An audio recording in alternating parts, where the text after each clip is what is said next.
What is happening, everybody? Welcome back to the most important NYCFC talk show.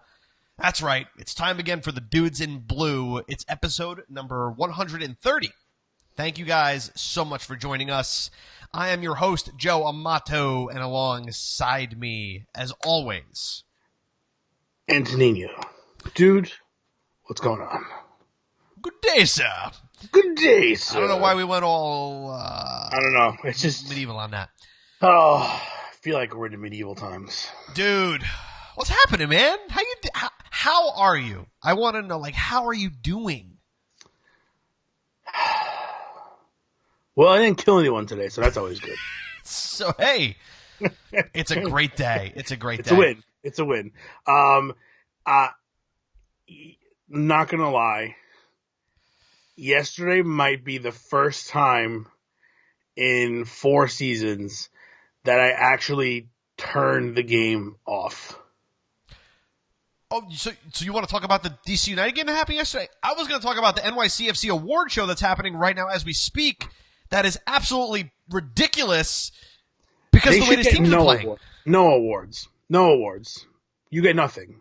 You get Gene Wilder meme, good day, sir. They're lucky they're even going to get a duty. They're lucky if they get a duty. That's the only award show that matters. Let's be serious. Unbelievable. It's unbelievable. An award show. An award show for a season that hasn't ended yet. I mean, let's face it, I think it's ended. But a season that's not over, a team that's been on a downward spiral for the last 3 months, and you think an award show is a great way to what? Drum up some interest and some. All right, I'm getting off track here. I'm deflecting. I'm trying to take us away from the stuff that we really need to talk about tonight, which is obviously NYCFC going down to DC United and getting thwomped 3-1, single-handedly, essentially, by Luciano Acosta. Well, double-handedly by Acosta and Rooney. But that being said, we're going to get into that, guys, and we're going to talk about some other things that we probably should start to really discuss seriously. But before we do, guys, make sure to give us the follow on Facebook, Instagram, and Twitter. We're at Dudes in Blue. And if you're watching on the Facebook Live broadcast, please make sure to share this with your friends. Let me just do a little roll call here, dude. Say hi to everybody. Who's here? And then we're gonna get into it. So drop the comments. Let us know your feelings, your thoughts, your emotions, your frustrations, your anguish. Put it all in the comments. And if you're listening on the pod, do the same. Go to our Facebook, Twitter, or Instagram and let us know what you thought about this. Saying hello to Jorge. What's up, Jorge? Stephen Berg, Anthony. Uncle Dom is throwing up a bunch of expletives. John Levin is telling me to breathe. I have done more than enough. And Jason Pena coming in saying, what's up, dudes? Thank you guys so much for joining us. Dude, where do we begin? Do we begin at the part where I haven't wanted to go, but now I'm ready to go to?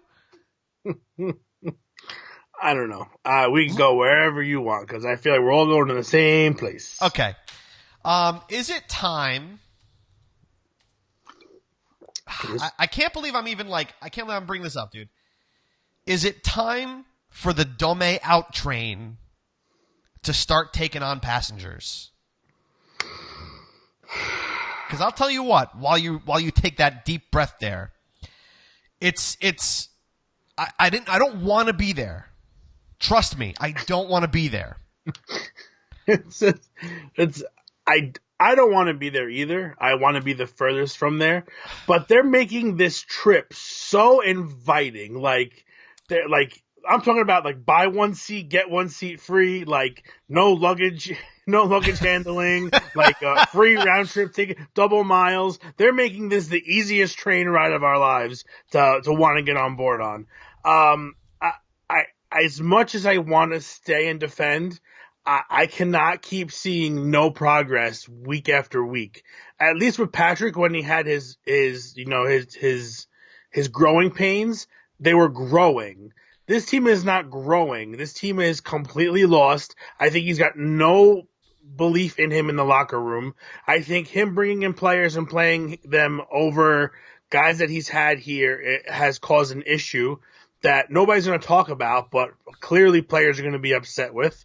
I just don't see. I don't see the light at the end of the tunnel It was bright when he first got here, and it just keeps getting dimmer and dimmer and dimmer. And then, we're eventually going to hit a wall, it feels like. So at this point, I really don't care whether he stays or goes. I just need to know that this team is going to improve somehow, next season with whether he's the coach or whether these are the same players. At this point, I'm gone. I'm really gone. Like I said, yesterday was the first game in 4 years that I turned the TV off and there was still a half hour to go. I just couldn't. I can't sit there. And I'm not a bad fan. Believe me. If there's anybody who's a great fan and tries to, look at the glass half full, it's me. But you can only fool me, so many times. And you can't keep giving me hamburgers and telling me it's steak and I'm going to believe it eventually. Like, it's not going to happen. It doesn't work that way. This team really needs to show something every week to get better. Like my golf game. I know I play terrible, but I'll have 4 or 5 good shots and make me want to come back and play next week. I don't want to watch these guys anymore. I don't want to see this every week. It's garbage. This team looks lethargic at best. At best, they look lethargic. Luciano Acosta looked like he was running around those yellow plastic dummies that they have, that they take free kicks around. He was spinning people around left and right. It was nothing but laziness for the first 3 goals on everyone's part. Listen, I understand that you want to pick, you want to try to finick with the lineup and try to figure out what players work best.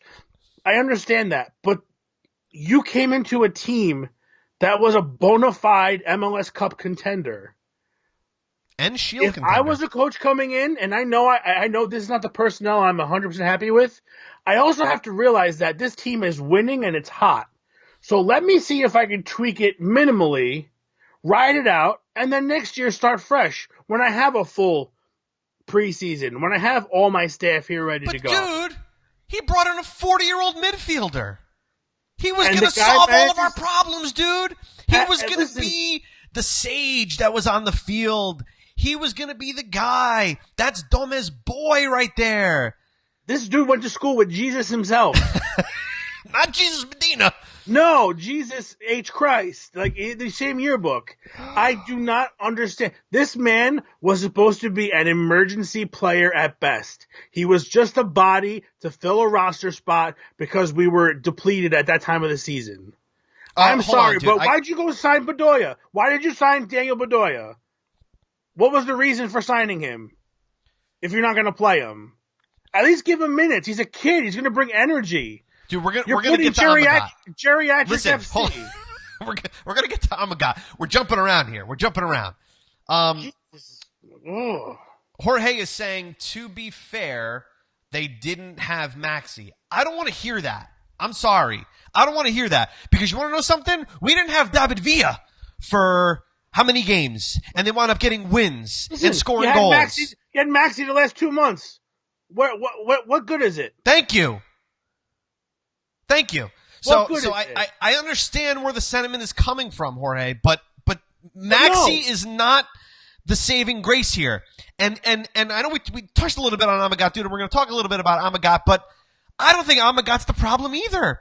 Because think about who brought the man in.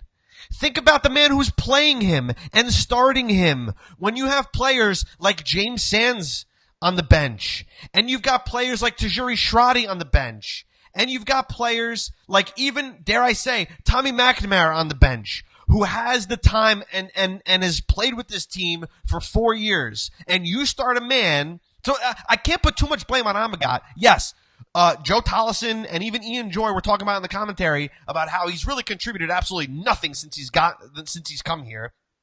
So that's 100% true. But at the same time, I'm still pointing fingers at the coaching staff here, dude, because honestly, this freaking team looks like my FIFA Ultimate Team. All I do is I tinker and I keep sucking and I keep losing and I keep eking out maybe a win or two here or there. But this is my Ultimate Team. This is exactly what's happening. He's tinkering like it's preseason. How much can you possibly tinker? Do you not know your players by now? No. He doesn't. I And I'm don't sorry, dude. understand. He's got no command. He's got no command over his squad whatsoever. Dude, it's taken me a while to get here. It's gonna be a good one. It's gonna be a good one. If there was ever an episode to watch, this is probably the one you're gonna want to get into.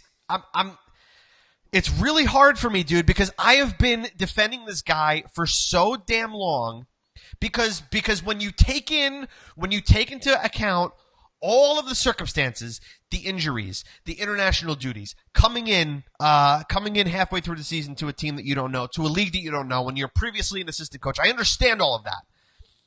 But when you have your full roster and you have 3 weeks off, and it takes you to go down 2 goals to a team that was at some point in last place. Now, I understand DC's on fire, but when it takes you, however many minutes and however many goals to go down before you decide to wake your team up, dude, I'm sorry. You gotta go. And there's another reason. It's not just this DC United game that's making me say that I'm ready for the Dome out train to get aboard, because it's not just this, right? It's the fact that it's going to be way easier in the postseason, right, to change your coaching staff than it is going to be to change 11 players. Oh yeah. It's going to be way easier to know that you're going to have a head coach and coaching staff in preseason that's going to take you through a whole freaking season than it is to try to find players to fit this style that this assistant coach turned head coach is going to turn his team into a winning team. I'm sorry, dude. It cannot happen. If that's going to be the case, if this is going to be the experiment, where they're going to let Dome tinker and figure out the team, you got at least 2 years before this team is a cup contender again. At least 2 years. This man had gold, and he's turning it into crap. You think he's going to come in next year and swap out the players and find the magic bullets that's going to turn this team into a cup contender next year? No freaking way. It's not happening. No, I think this is where you've got somebody that's used to having so much talent around him that you can ask players to do certain things. And after 24 years, you come to expect it to be done. I think you're asking a lot if you're asking the same things of these players, I think you're asking a lot. And now let's be real. Let's be totally honest. These guys are very talented. They showed it to you. Half this year, they were amazing. They were very, very good. Same squad. Same guys. Look at what's happened. Nobody forgets how to play soccer. That's why I'm gravitating. At first, the players I understand, and not executing, and now I'm starting to come around and be like, okay, well, you know what? You don't just forget how to play. You don't forget. You don't lack of execute. It's just there's a mental lack of a lot of things right now going on, and I think you're right. It's easier to swap out a coach and as a whole team. That's for every sport. Every sport's like that. How many times where you'll get 4 or 5 guys in a slump and all of a sudden the coach is fired, and it might not necessarily be their fault, but he's the easiest person to swap out. Easier to change one than to change 11. My problem is that if you do fire him, and going forward, anybody you bring in next year is going to want to bring in their guys. There's going to be some more turnover, which I understand, and it's fine. But at least they'll have a preseason and a whole off season to deal with it, to do that. But again, if you leave him here, what can you expect? Can you expect to be different? What have we seen after the downswing that shows us there's positive? There's actually a pot of gold at the end of this rainbow, and not nothing. I don't see anything. I don't see any positive. And honestly, I'll be frank. I don't want this team blowing smoke up my rear end here, telling me that the attitude is good or we're a cup contender with these guys. No, you're not. You are not. These pieces all put together make a really nice puzzle. Right now, none of them are fitting together the right way. If you don't know how to put it together, you're not gonna get a good picture. It's not gonna happen. I have zero faith in what these guys are doing right now. There's just, again, it's not just the coach. The players do, they're ultimately, they're the ones kicking the ball, dude. The coach is the head guy, and you should believe in him regardless of what he is doing. It's like your boss. You may not always like him, but you have to respect that that's his position, and you need to do your best under those set of circumstances. These guys really aren't doing it. They're really, really not doing it. And I really do feel bad pointing fingers and saying that it looks like you don't care, but it looks like you do not care. I'm just giving you the eye test here. I'm not, listen, I love this team more than a lot of things in this world, but it looks to me like these guys don't care. They play when they want to play. And when they do figure out that they want to play, they are so far gone that it doesn't make a difference. I can't stand it anymore. It's absolutely unacceptable. And this team is it's bleeding fans right now by the dozens. People are dropping tickets. You've got no clear-cut plan for next season. You've got no plan for a stadium in sight. And you want to try to sell me on you're having an award show right now? That's what your big selling point is? Your big selling point is you're going to charge me for a game that I might not even go to because it might not be in our home stadium? What are we doing here? This started off. Listen, if this team was bad in the beginning of the year and this was still happening, I would be 100% okay with it. Correct. Yep. I'd be 100% fine, and I'd say, you know what? This guy's got the background. Like Toronto. Yeah, bad season start to finish. Bad season start to finish. So if he comes in here and it's a bad team and it's not getting better and he's still tinkering because he came in halfway through the year, that's fine. But you had something that was great. A smart person would have just taken that formula and tweaked it a little bit. This guy totally ripped it up completely and was like, nah, we're going to do something different. There's no more identity to this club. I don't know what this club stands for. I don't know what they're meant to be. I don't know what they're doing. I knew last year that they were playing out of the back and that they were stubborn as hell. And sometimes that stubbornness got them into trouble and ultimately is what led to their downfall in the playoffs. But, games against the Red Bull. But, what are these guys now? What are they? There's no... It's different game to game. There's consistently... It's different match to match. There's nothing consistent about this squad, except for the colors they wear. Well, and the results. Yeah, consistently bad. That's it. I just can't. I can't. Not that I'm not rooting. I'm heavily rooting for these guys. But there's not much belief here. The realist half of me is far more overtaking than the spiritual half of me that really wants this team to do well. But I just don't. There are so many different things going wrong right now that I don't know what to address first that would lead to a trickle down effect and make things better next season. I just don't know where to look. Well, that's why we're having the Domeo conversation, dude, because it does trickle down from there. I'm sorry, it does. Yeah. You have to. It does. You got to look at relationships and not say that one. You can't say that always one directly affects the other. But when you look at what happened, when he came in, from then on, it's been a downward spiral. Yes, he had that great string where we won 3 games in 1 week, but all those games happened to be at home, right? And I'm not making excuses for wins. But the team did not play those games. The team in those games did not play differently than they were playing beforehand. That's what I was getting at. This was still fresh. And if you remember correctly, guys, when Dome came in, his first couple of interviews said, I'm not going to be changing things for several weeks. He's going to be adding little things here and there as the weeks go on because he didn't want to completely shock the system. Well, newsflash, you shocked the system. And we're all shocked. Okay? We're all shocked. And I think we're all disgusted, right? And it was great, too, because, dude, that commentary, listening to Ian Joy, who I know is a major NYCFC fan and a fan of the show because he's been on here like 3 or 4 times. I wish, if he wasn't hosting the NYCFC award show, I might have had him on for this episode. This probably would have been a good one. But it was nice to hear, some frustration from somebody like that, especially a former player and a commentator. And it's just like, he has like kind of like the voice that we all kind of wish we had, not just the accent because his accent's fantastic, but But he was, you could tell it was really difficult for him to not drill this team to the wall. And it's not very difficult for me. I'm going to do it now. So. Someone has to do it because the coaching staff is not doing it. Nobody's lighting a fire under anyone's ass in this team. Nobody's doing it. Claudio Reyna's sitting here doing interviews telling me that, yeah, this team is good. This team is solid. Do you watch? Are you watching the games? Or maybe you're watching Man City because they have the same uniform, and you think that they're us.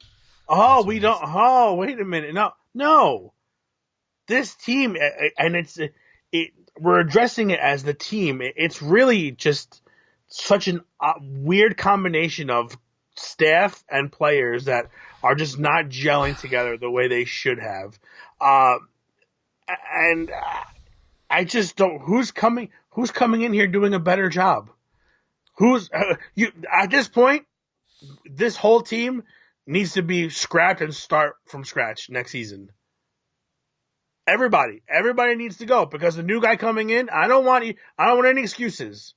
If it's Dome or someone new, I want you to bring your guys and start from scratch and show me what you got. Yeah. Pardon me.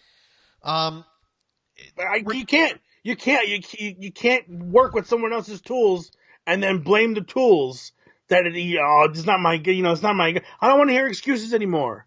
I'm tired of it. I'm tired of we played well. You did not play well. You played horrible. You've been playing horrible for over 2 months. We lost him. I remember the last time they actually went out and kicked some ass. No, that's the point. And I was thinking about this, dude. When you look at teams like Atlanta and you look at teams like Red Bull, I can name you 3, 4, 5 guys on each team that are incredibly threatening around goal. And I can't do that for NYCFC. Our midfield is slow, too defensive-minded for the amount of goals that we let up. And even our offense is leaky. We can't find shots on target. We can't find the back of the net. So we are not a threat. We used to be the team that people feared, whether it was home or away, because last season our away record was solid. Mm-hmm. Last 2 seasons. This year now it's like, you might as well play Orlando at this point. I haven't felt like this, dude, since 2015. We had some rough patches in 16 and maybe even 17, but not like this. Not like this. They finished the end of the season last year kind of weak, which, but again, dude, to this extent, I don't think it was like that. I just can't. I don't feel the same way now that I did last year and even 2 years ago in 2015. And when I tell you, dude, right now, this team, there is no way that they can finish with the same amount of points that they finished last season. We're sitting on 53 points with 1 match left. They finished with 57 points last season, second place in the East. It's not going to happen. I'm sorry, dude. It's got to change. Sad. It's a very, very poor regression, whatever you want to call it. You expect a team to get better year after year because you can learn from your losses. This team did not learn from their losses after the first year with Patrick. They didn't learn that the games they lost, they all lost in similar fashion. They couldn't score goals, and you ended up being beat by high press, and you ended up doing things wrong every week that was always the same things. They couldn't figure it out. Now you're in the same boat again. You still can't figure out what's going. How hard is it? It can't be that difficult. I understand I'm not a coach, which is fine, but I can clearly see what's going on. Unreal. This team is driving me nuts. Dude, let's move on because does anyone have anything else to say? Does anyone have any Dude, there are a ton of comments here, and I wish I could get to them because we got to move on. I want to get to them. We're going to talk about the game a little bit here, dude, because remember, there was a match that was actually played yesterday, at least by one team. Well, I can only help you out until like the 60th minute, and then I'm useless, dude. So DC United clinched a playoff spot at NYC as expense, right? And for the record, dude, just for the record, in case I wasn't clear before, I'm on the Dome out train. So, yes. in case there was a misunderstanding. So there's this one guy, CJ, who's been telling me this. I forget his name, but he's a listener of ours. So CJ, are you happy now? I'm 100% there. Get on the train, buddy. Let's do it. Okay. So all that being said, DC United played like freaking studs yesterday. Luciano Acosta is slicing through our defense like a deli slicer. I mean, dude, he tore it up. He's like a hot knife through butter. Unbelievable. And Wayne Rooney, look, Wayne Rooney had a very Wayne Rooney game. Wayne Rooney could have scored in the 35th second of the game. He put a header wide. You know? Unreal. I mean, listen, that team, once he got there, just the effort he brings has sparked almost every single player in that lineup to play at the top of or above their means. It is fantastic at his presence that was able to release. And look, Luciano Acosta has been a really good player. I mean, for a majority of his career, but I don't think you've ever seen him this potent. Yep. This potent. He is very, very good right now. And that's what you hope, dude. That's what you hope for a big DP like that. You hope for a big DP to come in, especially an international superstar. You hope somebody like that comes in and improves your squad. And, dude, he did that by leaps and bounds. I cannot stress that enough. This team, I will tell you, the way they played, again, they played us, so we can't go too far. But the way that they're playing now. But you got to look at previous. I mean, like, they've been tearing it up. This team could go all the way to the final. I would not be surprised. Dude, how many times have I said this? And how many times have we seen it? Never mind just what I said. How many times have we seen a team catch a streak late in the season, take it into the playoffs, and take it all the way to the cup? Yeah, I mean, all the time. Every sport. Right? Not just here. Every sport. And Seattle did it many times. Right? Seattle did it. Portland did it. You know, this is what happens. This is a team that they can make a cup run, dude. And I would not be surprised. I would not be surprised. So I do have to give them a ton of credit because, dude, that was their 5th match, I think, in 15 days. Something like that. Something ridiculous like that. And yet they looked like the team that were resting for 3 weeks.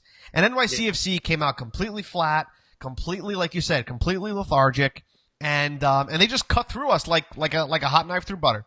That's it. We were training ground dummies. Yeah.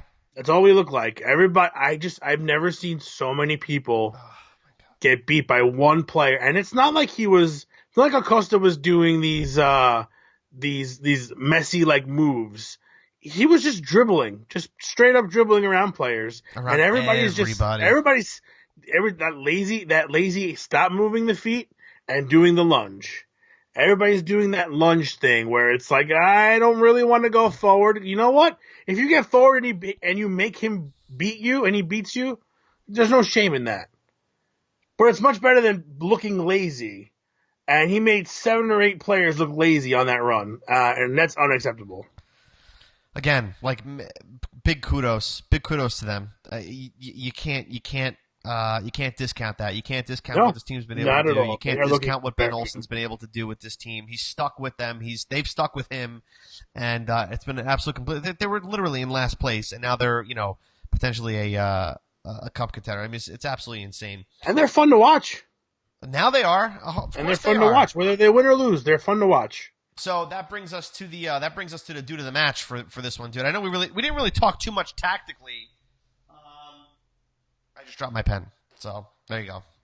Oh well. What guys, put it in the comments here. Due to the match. Who's the due to the match for this one? I'm gonna throw my hat in the ring and I'm gonna say Luciano Acosta for the due to the match just because he just tore it up. I mean, a goal and an assist. First of all, the run that he made to assist the goal for Wayne Rooney was absolutely ridiculous. But can we talk about the goal, the second goal, where he took it from 25 yards out and put it past Sean Johnson? Because he had 7.5 hours to shoot. Oh, come on, dude! You still got to place that. You still got to play. Yeah, he put it in a perfect spot. But I mean, You give a lot of people that much time, it's bound to happen. So So is Acosta not your dude of the match? No. He totally is. He totally is. It's just the goal is unbelievable, and just the fact that I'm more upset that they gave him that much time. But are you surprised? Not anymore. No. You know what I mean? I mean, Ibiaga practically gave him the ball. Yeah, nothing surprises me anymore. You know?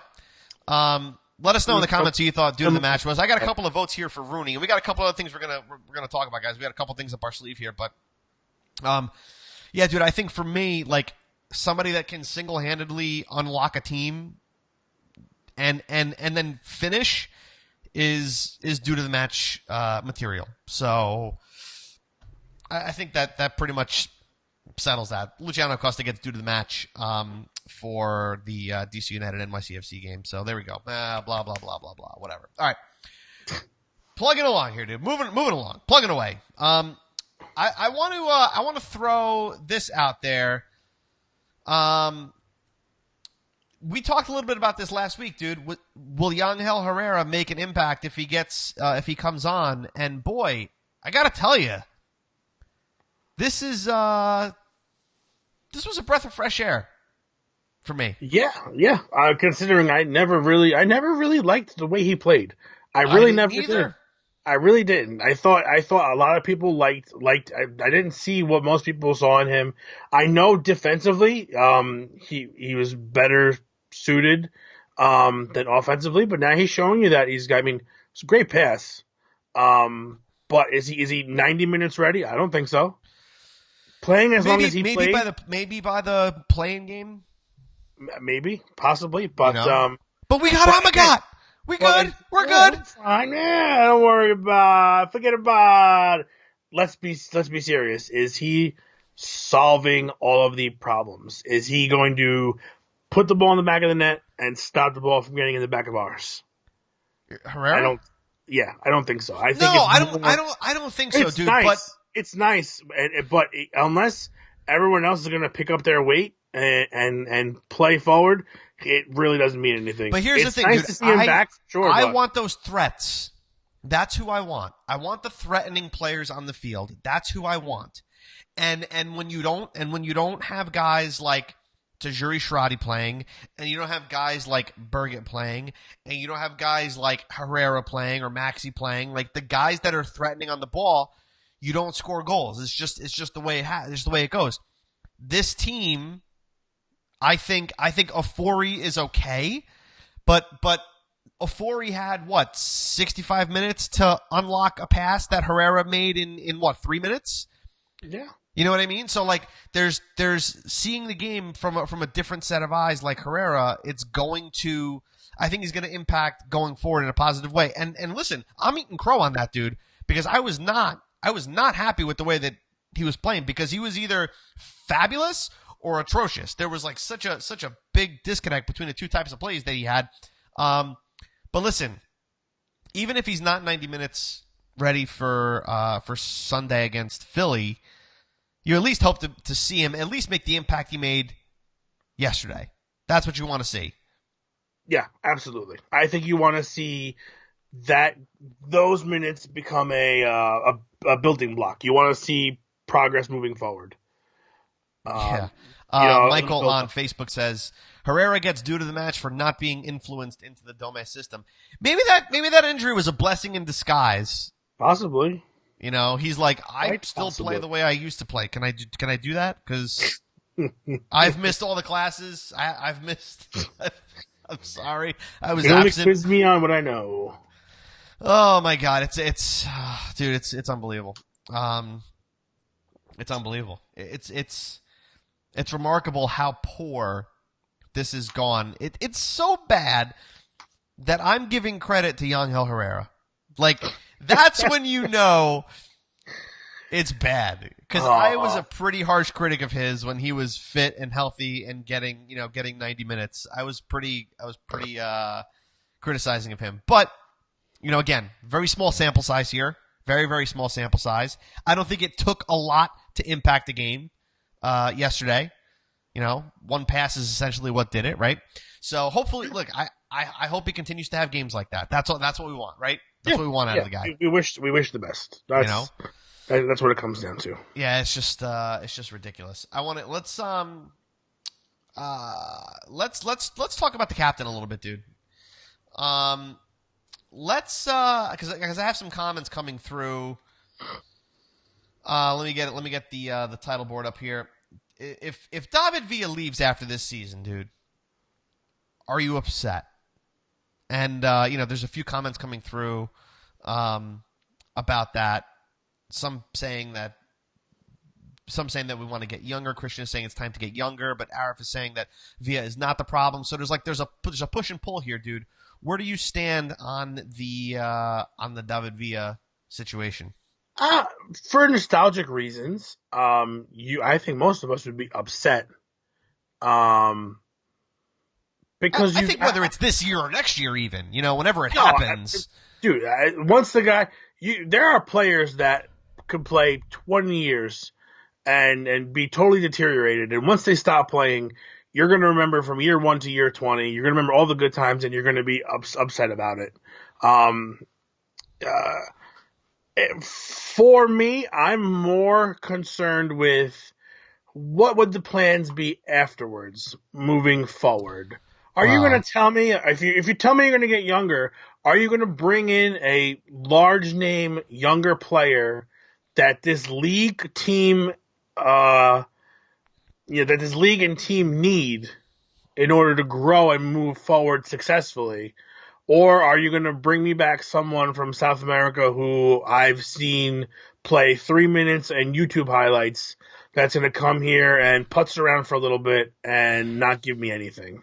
I think, dude, you got to look at the boots that Villa will leave to be filled are going to be massive, and I don't think that some player from South America that we don't know who it is not going to be able to fill those shoes. Now, the proof will ultimately be in the pudding if that is the case, but if you're talking about replacing David Villa, the captain, the man from the start, the man who came here, didn't speak a lick of English, and now does full-on interviews in English with no translator, no nothing, the man that wanted to learn English to lead his team, cup or no cup, the man has a lot, there's a lot to fill there. There is a lot to fill. So in my mind, you need to replace a Villa with a Villa.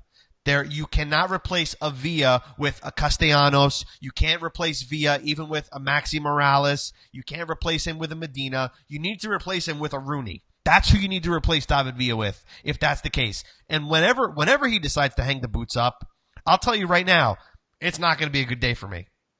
It's not going to be a good day for me. I've got my signed Villa kit right out this room right here. That's going to be up until we move out of this house, and it will be hanging up in the next place that we live in. So it's going to be very sad when that does happen. But no, dude, you cannot bring in a player that nobody knows who has too much to prove and fill David Villa's shoes. It's impossible. It's absolutely impossible. I think especially now, you watch this team play. Yes, he is the leader, but it's really, at times, it's hard to see. It's hard to see because no one is, and it's sad because no one is jolted by his play. It's not that the team sees him giving 110% and goes out there and does it for him. They're still lost. They still look completely lost out there. Whether it's guys playing out of position and whatever the case may be, you need someone that's going to make an impact. You're right, like a Rooney. And again, you want it to be that impactful. Do you necessarily want it to be another older player that's on their last legs? I don't think so. I think that's where the issue is going to be. Are you going to be able to find someone that's on the other side of 30, late 20s, where they're going to give you 3 or 4 years where you can build around maybe that one player and keep you moving forward? In a league that's ever changing, a league that might very well be a league where you're getting a lot of better players from South America and parts of Europe that are going to come here and do their, a short period of time, and then they're going to move on to bigger and better things. Again, I'm okay with those guys coming here and doing it and using it as a stepping stone, as long as you keep replacing those guys with guys that are equal or better value. You're always going to have winning products on the field to look forward to. So that's fine. I'm more worried about the name on the front of the kit than the name on the back. So whoever's wearing the shirt, I ultimately root for. But if you're looking at, as far as the importance of DPs and what they mean to not only the team, but the league and growing, you really need to put somebody in that spot that's going to draw people, that's going to do the right thing. I don't think someone as vocal as like a Zlatan would be it. I think he'd be fun to watch. But as far as a leader goes, I think that's not what you really want. I think you're right. I think you want to look more for the Rooney type player where everyone gathers behind and pushes forward in the same direction. So here's a question for you, dude, because it's not really a question, it's more of a discussion piece. And let us know in the comments what you think, and we'll probably wrap up on something like this before we talk a little bit about decision day, and then we're out. But you talk about that leadership ability, dude, and David Villa has always been the leader. He's always been the one that's carried this team on his back. Now, granted, I know he's struggled with injury this year, and he's missed quite a few games. And you said that you don't feel as though like the team is necessarily his, right? Mm-hmm. But how much of that is because of the coaching staff that's come in? Because like I feel like the captain and the coach need to be tight. Conveying the same message. You know what I'm saying? And when you have David Villa who's done things a certain way for 4 years, right? And now a new coaching staff comes in, completely changes the way this team is played. And then you have the injury, and then you add that to it as well. I don't necessarily think that it's David Villa's fault, finger quotes there, because if he has in fact lost that ability to lead his team. Which, again, we haven't seen that performance where he's taken his team on his back. And I don't think that speaks anything to his character. I think that speaks more to the circumstances surrounding his team than anything else, because David Villa is still David Villa. You saw what happened yesterday when that ball was fed to him. He tucked it right away. On Frederick Brown, by the way, which was absolutely, that was delicious. But I don't know. I just feel like I really feel like a lot of this falls on the coaching staff, dude, because everything else really hasn't changed. Yeah, I agree. Listen, I mean, when you talk about a player putting a team on his back, you are not going to see. I mean, and you can see it. We've seen Rooney do it, and I've seen Villa do it. You're not going to see the player take a ball from their keeper, run it down the field, untouched, and put the ball in the net. It's a collective team effort. And then what you do with the ball when you get it, you can dictate what others around you are doing or what they see you do with it. Or when they see you bust it 30 yards, coming back and playing defense and stealing the ball away and then starting a run. That effort is carrying the team, and not so much as taking everything for yourself and scoring goals and trying to weave around people and do all this magical stuff. Everybody has to be on the same page, and everybody has to have the same belief in what's going on. And I just think you've got too many different pieces. You've got too many chiefs and not enough Indians, as they say. Yeah.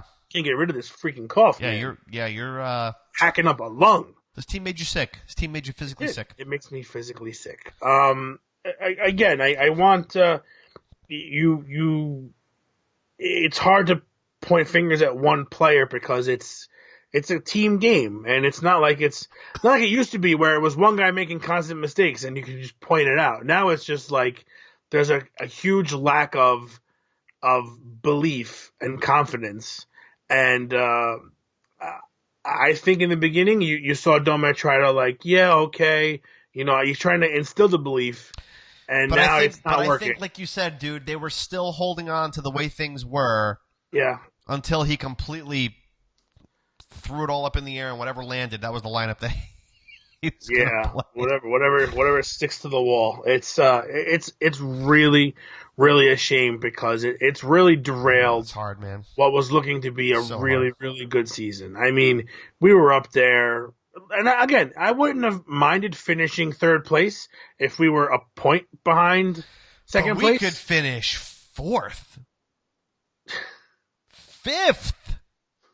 So Depending on how decision day goes, dude. So, like, I mean, yeah, when you haven't locked up a home field advantage for the play-in game and there's only one match left, dude, things are not good. Which brings us to stoppage time.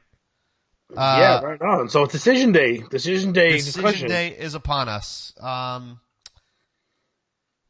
Dude, I'm looking for the win here. I'm obviously looking for the win. We're at Yankee Stadium. It's the last game of the season. This is going to determine whether or not we play at home or not, right? Depending on how a couple other things go too. But yeah, wow. It's come down to this. And I think that drives the point home, is that every single time it comes down to one game, NYCFC tends to just completely drop the ball. So, like, give up 4 goals. Right? It's just let's put up a stinker. Dude, I'm not looking forward to it. I wish I could say I was looking forward to it, but knowing the way this is gone, and look, they're going to play Sunday, and then guess what, dude? They got to play again on Wednesday or Thursday. It's not going to be pretty.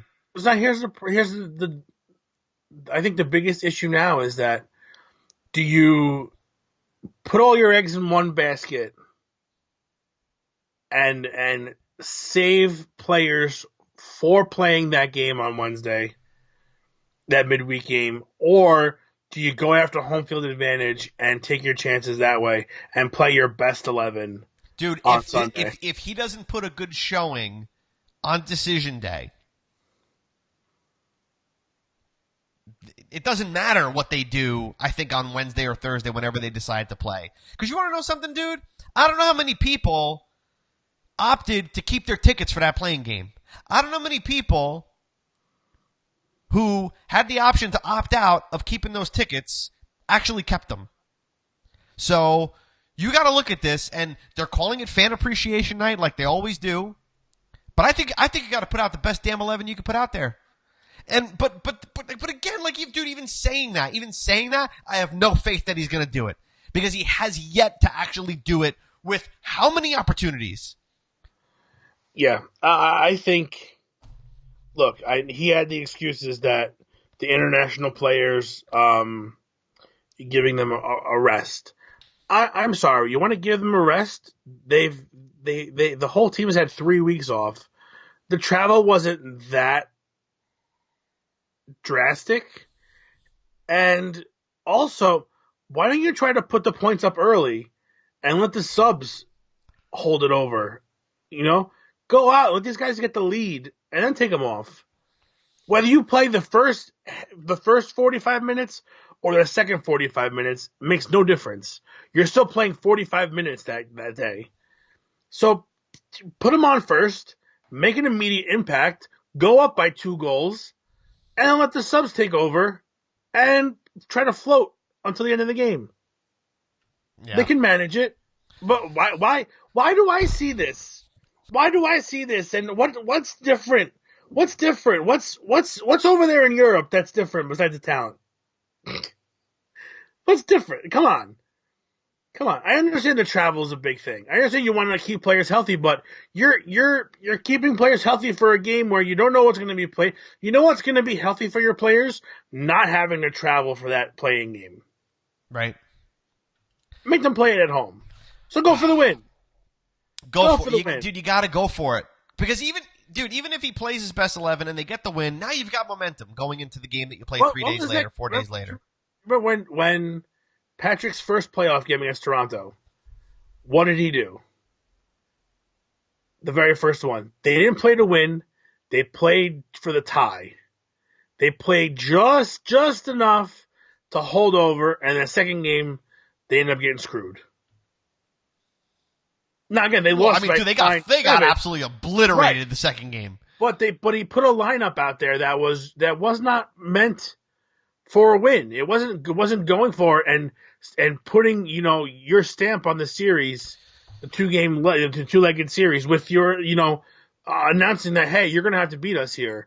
Yeah. It was more of a, hey, you know what, we're going to try, but we'd rather play at home and take our chances there. No away goals. No away goals. No. Oh my gosh. So, well, we'll see what happens. It's certainly gonna be very exciting on Sunday. We'll definitely be at the stadium. Come by and say hi to us, and we thank you for taking the time to listen and or watch this episode. It's been episode 130. Make sure to give us the follow, Facebook, Instagram, and Twitter. We're at Dudes in Blue. Really easy to get a hold of us, and come say hi on Sunday if you guys are at Yankee Stadium. If you guys decide to show up, and just beware, we may not be as happy as we usually are. Joyous. But we will be back here Monday night for our recap of Decision Day, which is definitely going to be that's going to be interesting. There's going to be a lot of scoreboard watching that day. That's for damn sure. Just like we did last year at Citi Field. Remember that they had the scoreboard up on the big screen, and we just kept looking up. We spent more time watching the scoreboard than we did watching the second half. Oh man, absolutely, absolutely. Well, guys, again, make sure to leave us a review on Facebook or iTunes, depending on where you guys are tuning in, and let us know what you think of the show. The feedback is always really appreciated. That's pretty much it, dude.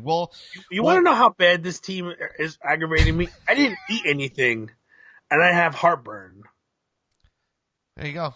Story of a sports fan, man. This is not good. Story of a sports fan. That's it. Story of a sports fan. No bueno. Guys, it's time for me to jump off and go play some FIFA to let out some other aggression. I'm probably just going to get more angry doing that. It's probably not a good idea. But anyway, Monday night we'll be back. Tuesday with the pod, of course. We will see you guys next time. This has been episode 130 of the Dudes in Blue. Till next time, stay blue. Stay blue.